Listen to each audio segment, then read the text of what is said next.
Vous souhaitez tout savoir sur la sauvegarde avec Vim Backup et Réplication version 13, vous souhaitez savoir sauvegarder les machines virtuelles Hyper-V, mais aussi savoir les restaurer et savoir comment faire de la restauration granulaire, vous souhaitez connaître les bonnes pratiques quand on met en place une solution de sauvegarde, vous êtes sur la bonne vidéo parce qu'aujourd'hui je vous apprends tout ça du début à la fin. Bonjour à tous et bienvenue dans cette nouvelle vidéo, nous allons donc installer Vim Backup et Réplication dans sa toute dernière version, la version 13, sur un Windows Server 2025 pour pouvoir vraiment travailler avec les dernières versions. Et l'objectif après installation, ça sera de sauvegarder un hyperviseur Windows Server 2025 avec Hyper-V, et dedans, j'aurai une machine virtuelle avec Active Directory, on va tester sa sauvegarde, et on va tester sa restauration, et sa restauration granulaire. Donc l'objectif, ça sera de pouvoir restaurer toute la machine virtuelle, et de pouvoir restaurer juste un objet dans Active Directory. Ça nous permettra de valider que notre solution de sauvegarde est fonctionnelle, et bien évidemment, tout au long de la vidéo, je vais vous donner des conseils pour respecter les différentes règles de sauvegarde, et les bonnes pratiques de sauvegarde que nous propose Vim. Alors pour commencer, je pars du principe que vous avez déjà tous un Windows Server 2025 comme j'ai ici, donc là on a déjà ici un simple serveur qui s'appelle SRVV Vim 25, j'ai simplement fait les mises à jour dessus, j'ai tout laissé par défaut, je suis sur mon réseau local classique, et j'ai une adresse IP distribuée. Alors, bonne pratique, déjà, quand on fait un serveur de sauvegarde. Première des choses, pas dans le domaine. Un serveur de sauvegarde, c'est pas dans le domaine. En cas d'attaque de votre domaine, l'objectif c'est que le serveur de sauvegarde soit isolé logiquement et donc ait son propre système d'authentification. Si votre administrateur du domaine est corrompu, au moins votre serveur de sauvegarde sera isolé. Dans le même esprit, mais je n'ai pas pu le faire dans mon laboratoire, normalement, vous mettez le serveur de sauvegarde dans un réseau dédié, un VLAN dédié. Je vous montrerai une vidéo dédiée à ça à l'occasion où j'aimerais faire une solution clairement fonctionnelle avec infrastructure, réseau, switch, VLAN. Pour le moment, on va simplement travailler dans le même réseau, ça ne changerait rien, parce qu'on a un pare-feu qui fait le routage entre les VLAN, de toute manière, la solution est la même. Et bien évidemment, serveur à jour pour éviter les potentielles failles de sécurité. Alors, une fois que ça c'est fait, comment installer Vim? Alors savoir que Vim, vous pouvez récupérer l'ISO sur le site de Vim directement, je vous mettrai le lien dans la description. Vous avez le droit à une version community si vous travaillez pour votre labo ou si c'est pour votre usage personnel. Et sinon, pour accéder à toutes les fonctionnalités et pour une entreprise, il faut disposer d'une version payante avec licence. Mais la version community pour un labo, elle est déjà super, parce qu'on accède vraiment à l'essentiel des fonctionnalités de Vim, à condition de ne pas dépasser 10 machines virtuelles pour la sauvegarde. Alors pour l'installation, comment ça se passe? Très simple, vous récupérez cet ISO et vous le mettez dans la machine virtuelle, et on va regarder ensemble la suite, comment l'installer. Vous allez simplement dans votre explorateur de fichiers comme ici, et ici vous allez retrouver le lecteur des DVD avec l'ISO de Vim que vous avez intégré dans votre machine virtuelle. Si c'est un serveur physique, ça ne change pas, vous allez simplement le mettre ici. On double-clique dessus et on retrouve ici le setup qu'on va simplement lancer. Donc voilà, une fois que le setup s'est démarré, on peut simplement cliquer sur Install, et nous on va cliquer sur Install Vim Backup et Réplication juste ici. Alors pendant que ça démarre, à savoir que Vim est quand même assez gourmand en termes de ressources, alors attention, sur le disque C, vérifiez qu'il vous reste assez d'espace. On considère que, il faut au moins une cinquantaine de gigas, voire un peu plus. Moi, je suis en labo, j'ai fait quelque chose d'assez limité, mais dans la réalité, n'hésitez pas à prévoir un peu de marge, notamment pour les futures mises à jour de Vim qui sont quand même assez importantes. Vous voyez là, l'ISO de Vim il fait 20 gigas, donc c'est quand même, il faut l'espace suffisant. Et en termes de performance, pour que votre sauvegarde soit rapide dans la réalité, mais même dans votre labo, votre logiciel de sauvegarde a besoin d'être performant aussi. Donc n'hésitez pas à mettre suffisamment de cœur et de mémoire, il y a des bonnes pratiques de calcul chez Vim, mais ne démarrez pas en dessous de 8 Go de mémoire et 4 vCPU de mon point de vue pour avoir quelque chose qui soit agréable à utiliser et performant. Profite également pendant cette initialisation à vous encourager à vous abonner à ma chaîne si vous aimez ce que je fais. Je fais des vidéos sur les infrastructures, sur le système, sur le réseau. J'ai d'ailleurs fait une vidéo déjà sur Vim V12 pour ceux qui travailleraient avec Vim V12, et l'objectif de cette vidéo Vim V13, c'est de vous montrer un peu les nouveautés et surtout, du début à la fin, comment sauvegarder et comment restaurer. Donc n'hésitez pas à vous abonner et je vous remercie par avance. Voilà, une fois que l'initialisation est terminée, on va simplement faire accepter juste ici. Et juste là, on retrouve la fameuse licence Community dont je vous parlais, avec les 10 instances de sauvegarde et les fonctionnalités limitées. Si vous avez une vraie licence, c'est juste ici où vous allez pouvoir vous loguer, ou alors aller rechercher votre fichier de licence. Attention, en community, on ne peut pas désactiver le reporting, mais c'est aussi l'objectif de la community pour Vim, c'est de récupérer des informations intéressantes pour améliorer le système de sauvegarde. Donc la totalité est anonymisée, donc on peut tout à fait poursuivre de cette manière.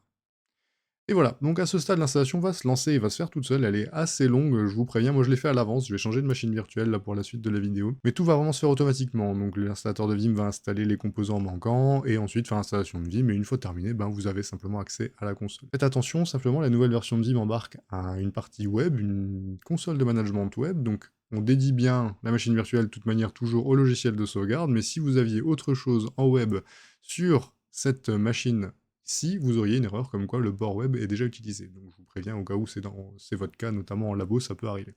En réalité, je rappelle, serveur de sauvegarde isolé avec rien d'autre d'installé dessus, bien évidemment. Et voilà, une fois l'installation terminée et le serveur redémarré, vous allez retrouver cet environnement avec maintenant la console Vim Backup et Réplication qui est juste ici. Donc on va double-cliquer dessus, ça nous permet de se connecter et de gérer le serveur Vim. Alors par défaut, ça nous propose localhost, on peut manager d'autres serveurs Vim à distance.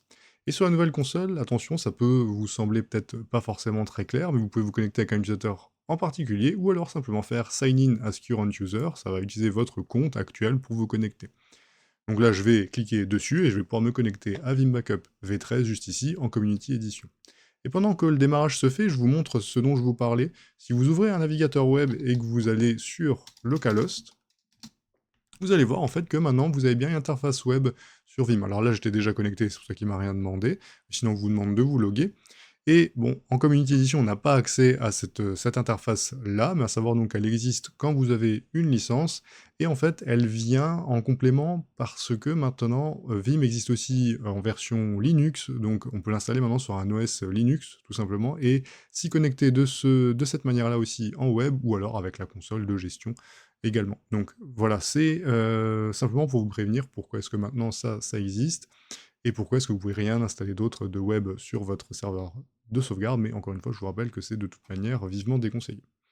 Donc là, on va fermer simplement cette interface, et derrière, j'ai l'interface plus classique pour ceux qui connaissent déjà Vim qui apparaît. Alors comment faire une sauvegarde avec Vim Backup et Réplication V13 maintenant que c'est installé? Il faut déjà préparer l'infrastructure de sauvegarde, et pour ça, on va cliquer ici sur Backup Infrastructure, et on va spécifier ce qu'on veut sauvegarder.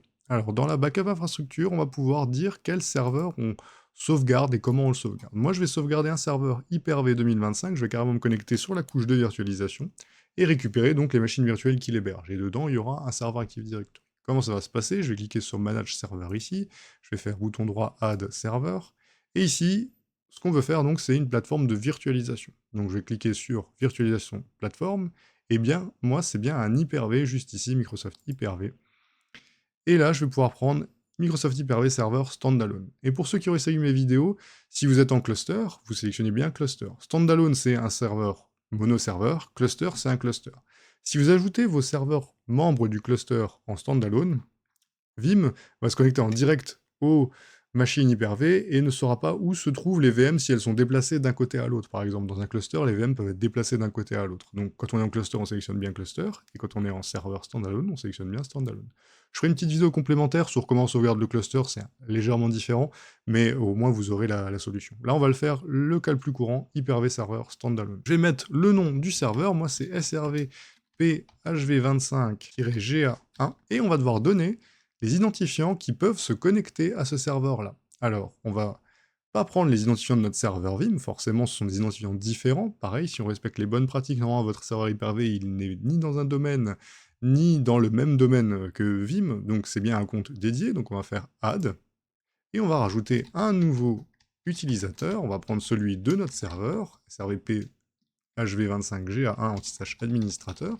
On peut dédier un utilisateur si on le souhaite, c'est même une bonne pratique. En labo, je vais simplement vous montrer la démonstration comme ça. Et je vais valider. Ça veut bien dire que j'utilise l'administrateur du serveur HV25GA. Ok, donc le domaine d'authentification, c'est bien mon serveur sur lequel je veux me connecter. Je vais valider, et je vais faire suivant. Et normalement, ça devrait pouvoir réussir à se connecter à mon serveur Hyper-V25 et installer ce qu'il faut pour l'intégrer à ma console de sauvegarde Vim. Et voilà, après quelques instants de patience, on voit ici que mon serveur Vim va directement intégrer les services nécessaires à pouvoir travailler sur mon Note Hyper-V. Donc on va simplement faire appliquer, et ça va nous installer les outils nécessaires à l'intégration de notre serveur Hyper-V dans Vim. Donc là, on va le laisser travailler, il envoie ce qu'il faut en termes de logiciel et il lance l'installation. Et une fois que ça se sera terminé, on aura déjà préparé notre source de sauvegarde. On aura déjà une source de sauvegarde. L'étape d'après, ça va être de paramétrer une destination. Donc on fera ce qu'on appelle un backup repository. Et voilà, au bout de quelques minutes, le serveur a bien été ajouté comme vous pouvez le voir ici, donc on peut faire finish, et on retrouve bien maintenant dans la liste des serveurs gérés mon serveur HV25GA. On va maintenant ajouter le backup repository juste ici, donc la destination de sauvegarde, ou backup repository, vous pouvez comprendre ça comme dépôt de sauvegarde, là où j'envoie mes données. Pour paramétrer ce dépôt, vous avez plusieurs possibilités. À savoir qu'une bonne politique de sauvegarde respecte la règle des 3-2-1-1-0, c'est-à-dire 3 versions des données, y compris votre serveur, 2 supports différents, c'est-à-dire 2 endroits différents, par exemple un serveur de sauvegarde ou un NAS et un cloud ou un disque externe, et ensuite une version des données à l'extérieur, c'est le premier 1 pour pallier aux éventuels incendies ou vols, et une autre version immuable ou déconnectée pour permettre d'éviter les piratages, les corruptions de données. Donc l'immuabilité qui permet de rendre les données uniquement accessibles en lecture. Et le 0, zéro problème à condition de faire des tests de restauration. Alors comment ça va se passer? On va rajouter le backup repository. Moi je vais faire ça dans la condition la plus classique, c'est-à-dire comme si j'avais un serveur Vim physique, un serveur de sauvegarde dédié, ce qu'on appelle un serveur de backup, et j'ai juste ici, si j'ouvre l'explorateur, un répertoire E sur lequel je vais lancer la sauvegarde. Alors ça c'est bien évidemment à faire uniquement si votre serveur Vim n'est pas une machine virtuelle sur votre Hyper-V, sinon vous ne mettez pas les données ailleurs, vous ne respectez pas la règle des 3-2-1-1-0. C'est aussi faisable avec une connexion extérieure vers un NAS en ISCSI. J'ai fait une vidéo, je vous mets la carte juste là, et je vous ai fait une vidéo sur comment on fait ça. Donc ça permet de connecter un NAS en direct attached storage juste ici, donc le voir comme un répertoire interne. On va déjà fonctionner de cette manière-là, qui va être la fonction la plus standard, et dans de futures vidéos que vous retrouvez dans la playlist Vim, je ferai des destinations de sauvegarde un peu plus complexes ou un peu plus travaillées, comme une connexion SMB ou une sauvegarde immuable par exemple. Alors on va simplement faire add repository juste ici, et nous on fait bien un DAS, donc direct attached storage, puisque je l'ai sur la lettre E. Je suis sur un serveur Windows, donc c'est du Windows, et je vais pouvoir l'appeler simplement Vim E, parce que c'est sur mon serveur Vim, et c'est la lettre E2. Je vais faire suivant, et là je vais pouvoir dire sur quel serveur ça se trouve, donc c'est bien mon serveur Vim, SRV Vim 25GA qui est ici, et je vais pouvoir faire populate juste ici pour voir les chemins disponibles. On retrouve le répertoire E juste ici, sur lequel je vais faire suivant, et là, on peut voir qu'il va me proposer le chemin E-Backup, qui est du coup très bien pour ce que je veux faire, et si besoin, je peux limiter le nombre de tâches maximum sur cette destination de sauvegarde, quand on sait que c'est une destination qui ne fait pas forcément de très grosses performances, on est capable de mettre des limites pour éviter qu'elle soit encore plus ralentie, parce qu'il y a trop de choses en même temps. Mais par défaut, 4 c'est très bien pour ce type de fonctionnement. Alors là, il m'indique que ça serait bien de formater ce répertoire en REFS plutôt qu'en NTFS, moi je suis en NTFS, avec une taille de bloc particulière pour la performance.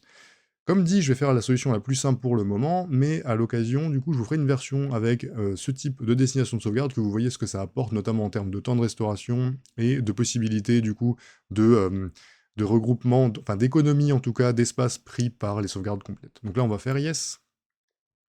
Et je vais monter ça sur mon serveur à moi, mon serveur Windows. Donc là, c'est ce serveur qui sera utilisé si je fais des restaurations particulières, donc des restaurations granulaires, ou alors ce qu'on appelle une instant VM recovery, c'est-à-dire quand on récupère la VM directement depuis les fichiers de sauvegarde pour la redémarrer instantanément dans une version passée.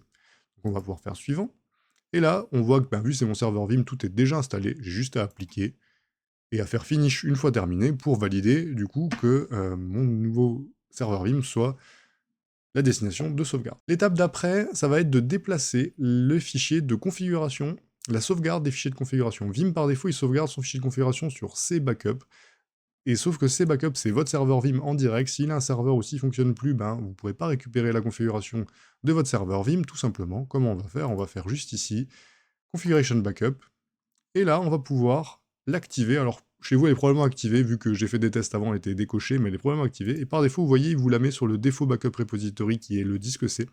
Nous, on veut bien la mettre sur notre nouvelle destination de sauvegarde, voire même, là, dans mon cas, ce qui serait sympa, c'est d'en faire une copie aussi sur quelque chose d'externe au serveur. Là, encore une fois, je suis à l'intérieur du serveur sur une autre partition, mais ça serait intéressant de le faire carrément sur totalement un autre équipement. Donc on va valider, et à ce stade, on a bien donc une source de sauvegarde et une destination de sauvegarde. On n'a plus qu'à paramétrer la tâche de sauvegarde pour récupérer à la source la machine virtuelle sur un serveur Hyper-V et l'envoyer sur notre destination, le disque E. Comment ça va se passer? On va simplement faire Home, et là on va avoir Backup Job. Je vais simplement faire Backup Job Virtual Machine, c'est comme ça qu'on crée une tâche de sauvegarde, Et on va déjà devoir lui donner un nom. Moi, je vais l'appeler sauvegarde HV25. Et ensuite, je vais devoir choisir ce que je sauvegarde. Alors, je vais faire Add. Dans la liste, je vais retrouver mon serveur Hyper-V. Il y a deux manières de faire. Soit je sélectionne les machines virtuelles qui m'intéressent, soit je sélectionne tout le serveur Hyper-V. Si je prends tout le serveur Hyper-V, l'avantage, c'est que toutes les machines virtuelles ajoutées ultérieurement à mon serveur Hyper-V sont automatiquement sauvegardées. Le désavantage, c'est que des machines de test ou des machines non voulues pourraient être incluses au plan de sauvegarde. Je suis plutôt d'avis de sélectionner les VM que je veux sauvegarder en les prenant une par une, comme je vais le faire là, je coche bien un serveur VAD, je pourrais faire CTRL et en sélectionner plusieurs. Mais attention, en faisant ça, à chaque fois que vous faites une nouvelle machine virtuelle, n'oubliez pas d'aller l'ajouter au plan de sauvegarde, automatiquement. Donc là, je vais faire Next. Et ensuite, je vais pouvoir décider où est-ce que j'envoie mes données de sauvegarde. Je vais prendre mon répertoire E juste ici, celui que j'ai créé tout à l'heure, où j'ai bien 100 Go d'espace. Et ensuite, je vais pouvoir décider de la politique de rétention. Ça, c'est une option intéressante, ce qui nous permet de décider pendant combien de temps je vais garder mes versions de sauvegarde. Par défaut, ce qui est intéressant, c'est de faire au moins 30 jours, c'est-à-dire qu'on va garder les versions de sauvegarde sur les 30 derniers jours, ce qui nous permet de revenir, par exemple, à la semaine dernière, il y a 2 semaines, il y a 3 semaines, tous les jours. Au moins, on a toutes les possibilités sur les 30 derniers jours. Et l'autre point intéressant qu'on a juste ici, c'est ce qu'on appelle la politique GFS. Donc GFS, Grandfather Father Son, c'est ce qui permet de récupérer, en tout cas de conserver, des versions de sauvegarde qui seraient encore plus anciennes que ce qu'on va mettre ici.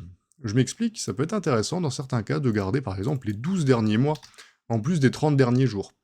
Comme ça, dans certains cas de restauration, quand on veut par exemple restaurer les données les plus récentes après une cyberattaque, eh ben, on peut prendre les données de la veille de la cyberattaque, mais on peut aussi récupérer les systèmes avant leur intrusion, avant l'intrusion de la cyberattaque. Parfois, on a plusieurs semaines ou mois qui s'écoulent entre une intrusion et une réelle cyberattaque. Ben là, vous aurez plusieurs versions de vos systèmes, plusieurs versions de vos données.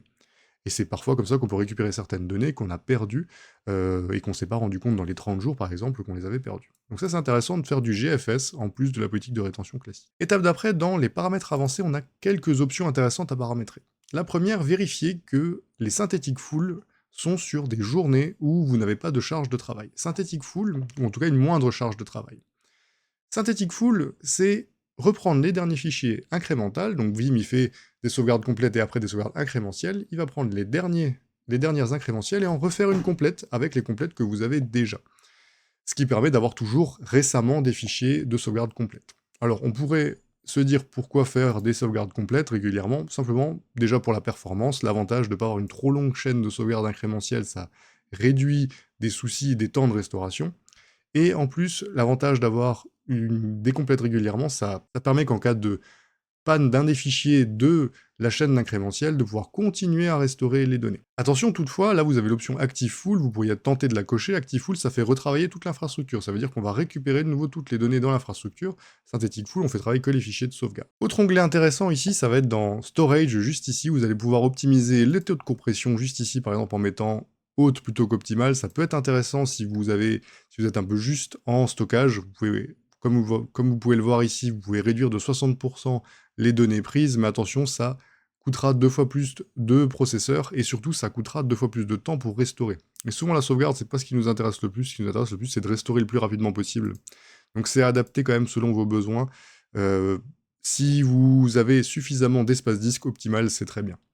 L'autre point ici, qui est par contre primordial, c'est le chiffrement de vos sauvegardes. Alors, en le cochant cette case, on peut chiffrer les fichiers de sauvegarde, et je vous conseille de le faire systématiquement. Peu importe où vous sauvegardez, les données de sauvegarde, elles doivent être chiffrées. Pourquoi? Parce que si quelqu'un arrive à vous les voler, il a une copie de votre infrastructure sur laquelle il peut faire ce qu'il veut. Il a déjà accès à toutes vos données, il a accès potentiellement à vos mots de passe, à vos systèmes, il peut comprendre comment ça marche, il peut faire tout ce qu'il a envie sans que vous soyez au courant.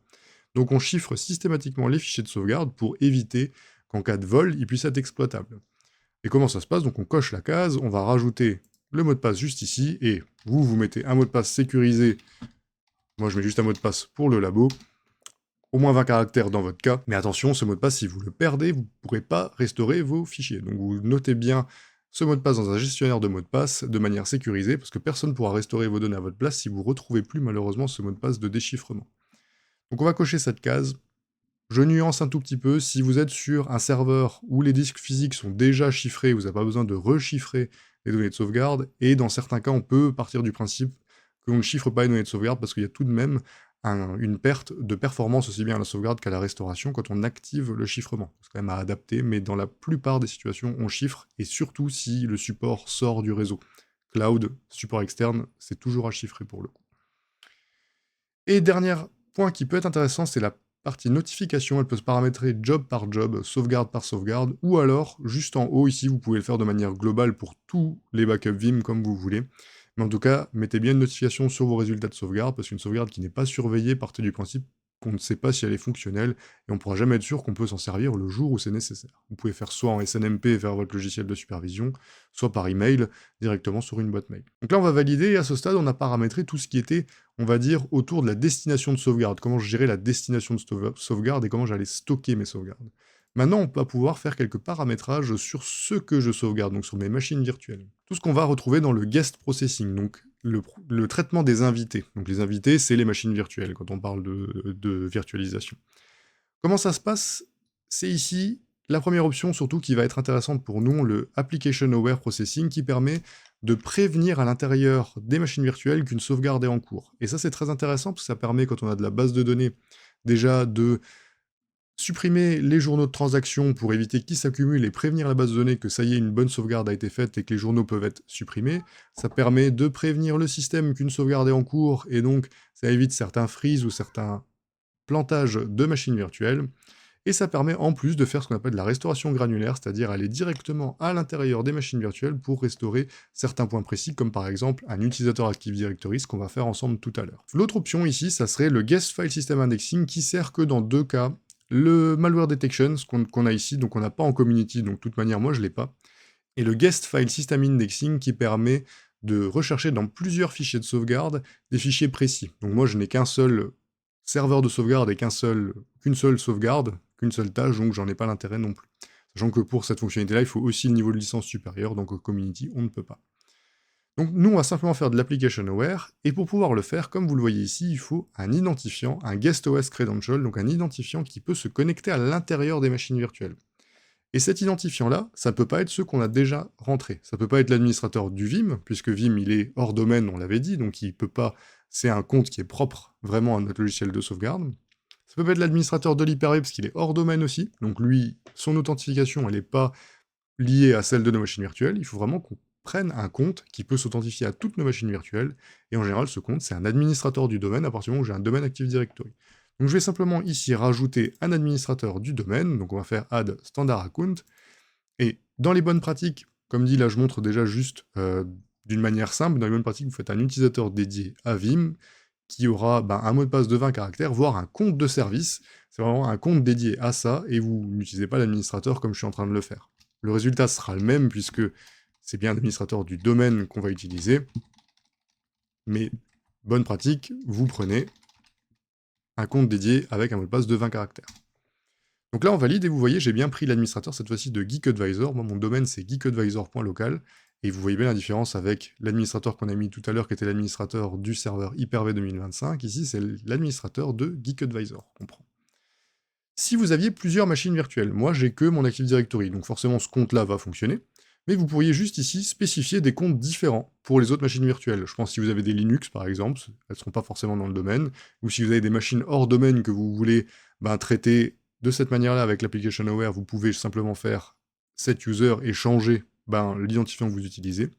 Ou alors vous pouvez carrément juste ici désactiver l'application aware sur certaines machines virtuelles si c'est pas pertinent. Il y a certaines machines virtuelles qui n'en ont pas besoin, vous pouvez simplement à ce moment-là le désactiver, et ça évitera des problèmes de compatibilité ou des problèmes de lancement de la sauvegarde. Donc on va pouvoir faire next. À ce stade, on a vraiment paramétré comment on gère nos machines virtuelles à sauvegarder. On va pouvoir enfin programmer notre sauvegarde. Alors là, c'est assez simple. Vous décidez quand est-ce que vous faites la sauvegarde. Simplement, ce qu'il faut retenir, vous faites à un moment où vous êtes sur une période de moindre charge, c'est-à-dire quand votre infrastructure n'est pas trop sollicitée ou quand vous n'avez pas d'utilisateurs qui sont là. Si vous n'êtes pas sur de la production 24 heures sur 24, simplement en dehors des horaires de bureau, c'est très bien, à condition de ne pas faire commencer trop tard si vous avez plusieurs sauvegardes à faire. Vous vous souvenez, règle des 3-2-1-1-0, potentiellement vous allez faire une première sauvegarde en local, puis une sauvegarde cloud. L'objectif, c'est que tout soit terminé le lendemain matin avant la reprise du travail. Donc en général, on essaie de commencer pas trop tard, 20 heures par exemple, ça peut être très bien.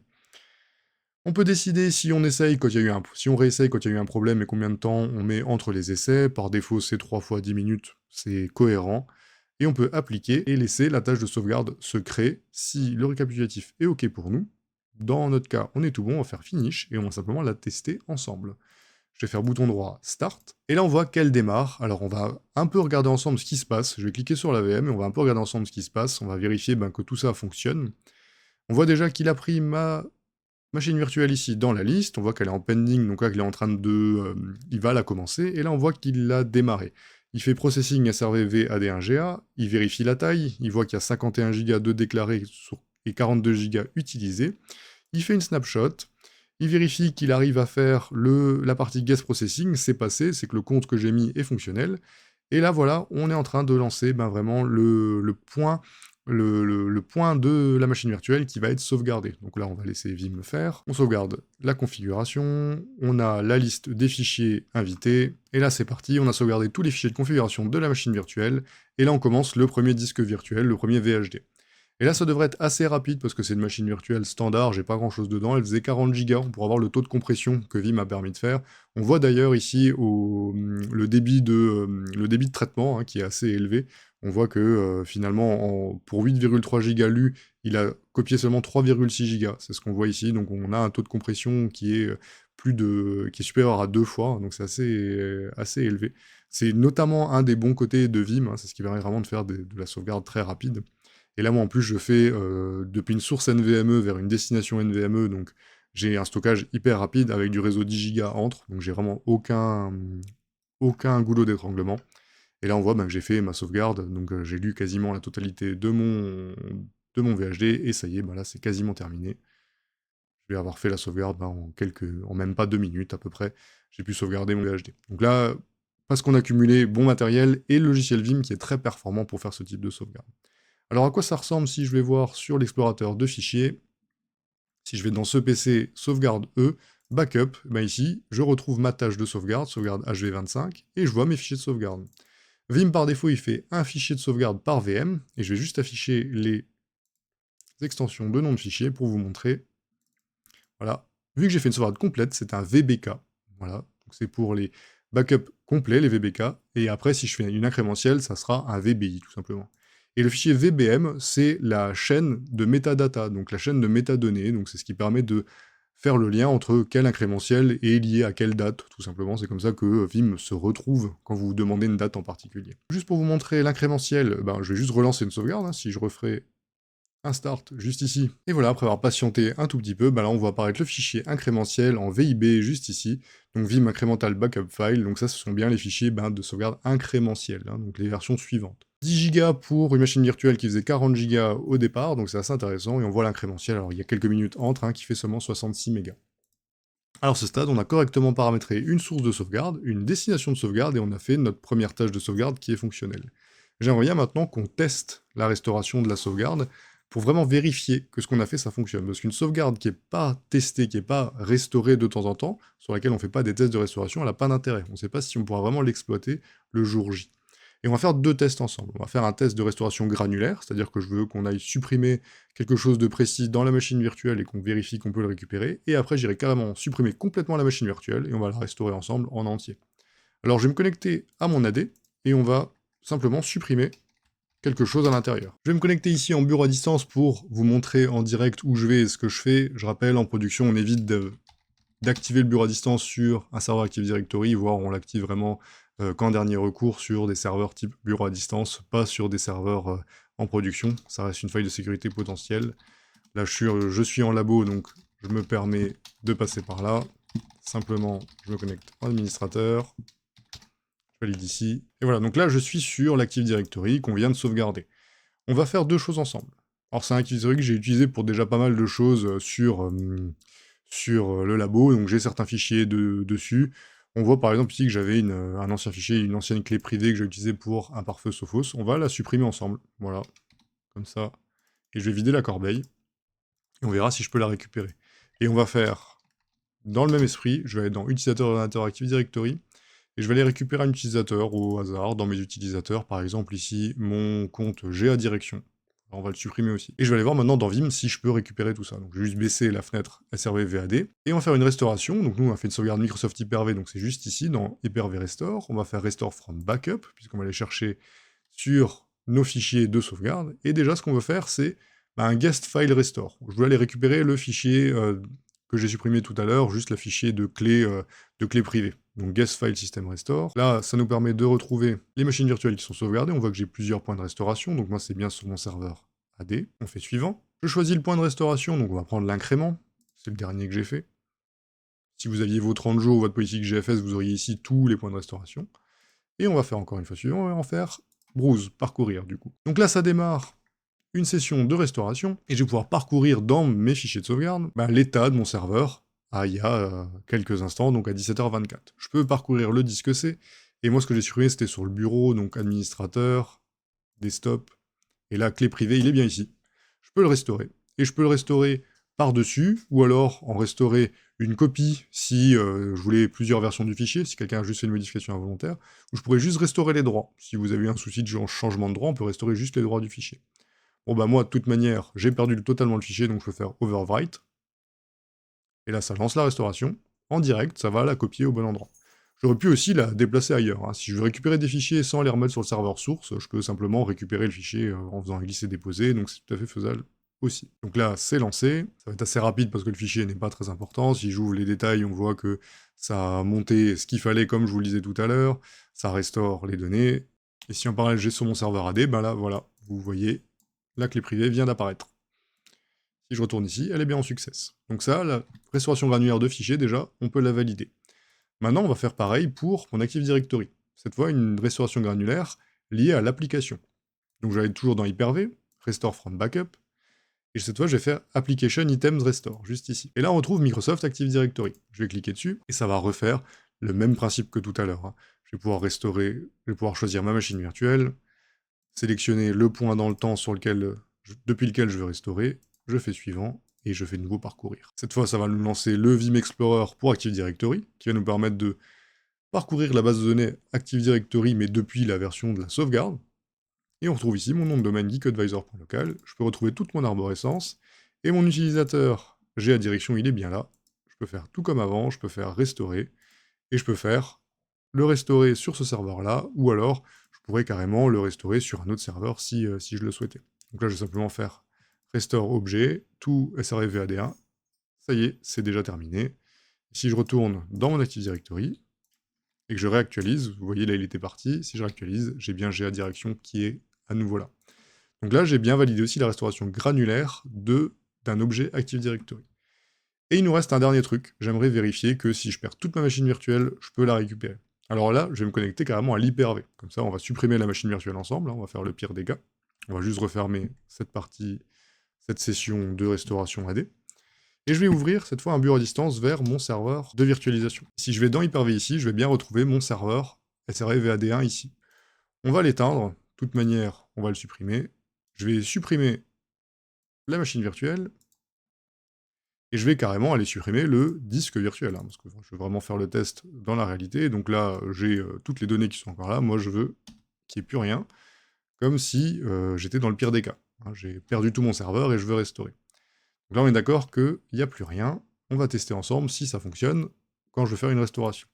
Donc c'est toujours une restauration depuis Hyper-V, toujours depuis la sauvegarde, et cette fois, c'est un Entire VM Restore, juste ici. Et là, on a deux possibilités. Soit si vous n'avez pas le temps, si vous avez besoin que ce soit hyper rapide, vous faites un instant recovery. Là, ce qui se passe, vous allez démarrer votre machine virtuelle depuis le serveur de sauvegarde et depuis les fichiers de sauvegarde. Ça permet de repartir très très rapidement, et ça permet de tranquillement refaire au propre la restauration plus tard, quand vous êtes en heure non ouvrée. Ou alors vous faites une restauration classique, Entire VM Restore juste là, ou alors vous pourriez juste restaurer les fichiers. Ça dépend de comment vous voulez faire. Entire VM Restore, on va carrément enregistrer les fichiers dans Hyper-V pour qu'ils soient prêts à redémarrer. Juste les fichiers, on aurait les fichiers de disque virtuel et les fichiers de configuration, il faudrait les réimporter à la main. Dans certains cas, on peut vouloir juste restaurer les fichiers quand on veut, par exemple, aller voir l'état d'une VM à un point donné, si on ne veut pas remplacer une VM existante. Moi, je suis dans le cas où j'ai tout perdu, je peux faire l'Entire VM Restore. Je vais aller rajouter la VM qui m'intéresse, je vais récupérer depuis mon fichier de backup, SRV VAD, j'ai pris la dernière version disponible, je fais suivant, et je peux faire Restore to the original location, donc là on va restaurer sur mon Hyper-V. Je pourrais restaurer sur un autre Hyper-V si besoin. Si vous avez potentiellement un risque de compromission, vous pouvez utiliser des antivirus, un scan antivirus en même temps. Donc là, bon, c'est pas mon cas, encore une fois, moi j'ai juste perdu la VM, mais sachez que c'est possible avec Vim, on peut nettoyer avant de restaurer. Je vais faire suivant. Et vu que j'ai changé aucun paramètre, il va simplement me faire un récap de ce qu'il fait, il change pas de carte réseau, il met bien sûr mon serveur Hyper-V 2025, et je peux même automatiser le lancement à la restauration. On va cocher la case, comme ça on va vraiment voir la restauration se faire automatiquement. Donc là, ça me lance la tâche. À partir de là, je peux voir les fichiers apparaître. On voit ici qu'il restaure les fichiers de la VM. Je regarde juste ici. Si je vais sur Hyper-V, ben, on voit qu'il est en train de restaurer le VHD. Ça va de nouveau être très rapide, comme je disais, parce que je suis en NVMe et en réseau 10 Go. Si je retourne sur Vim, il arrive à monter à 500 mégas secondes, ce qui est assez performant. Et voilà, c'est terminé pour la partie fichier. Maintenant, on va simplement mettre à jour la partie VM dans Hyper-V. Je retourne sur Hyper-V, vous voyez, elle vient d'apparaître, et elle va pas tarder à démarrer. Et voilà, la machine virtuelle démarre correctement. Et on va vérifier ensemble simplement que c'est la bonne machine virtuelle, pour bien valider la restauration. Donc là, vous voyez, les fichiers sont bien toujours là, la totalité des fichiers sont là, les fichiers de configuration aussi. Et après quelques minutes, je peux me connecter à la machine virtuelle, et on va juste vérifier ensemble que c'est bien la bonne machine, et c'est bien la bonne machine. On retrouve la clé privée que j'avais restaurée tout à l'heure, et on peut ouvrir la console Active Directory et retrouver la totalité des objets. Voilà, j'espère que cette vidéo sur Vim Backup et Réplication 13 vous a plu, et que ce paramétrage avec Hyper-V Windows Server 2025 en sauvegarde et en restauration vous a été utile. N'hésitez pas à me suivre si vous voulez voir d'autres contenus sur Vim. Je vais aller un peu plus loin avec l'immuabilité, REFS comme on a pu le voir tout à l'heure, la sauvegarde vers un NAS en ISCSI avec du durcissement de NAS. Donc voilà, la sauvegarde c'est un sujet vraiment d'actualité avec les problèmes de cyber actuels, donc je vais pousser un peu le curseur, mais là au moins vous avez les bonnes bases dans les dernières versions de Windows Server et de Vim, et n'hésitez pas à me dire du coup ce que vous en avez pensé, et à mettre un commentaire pour me dire ce que vous voulez que j'aborde comme fonctionnalité sur ce logiciel. Je vous remercie de m'avoir regardé, je vous souhaite à tous une bonne journée, et je vous dis à bientôt.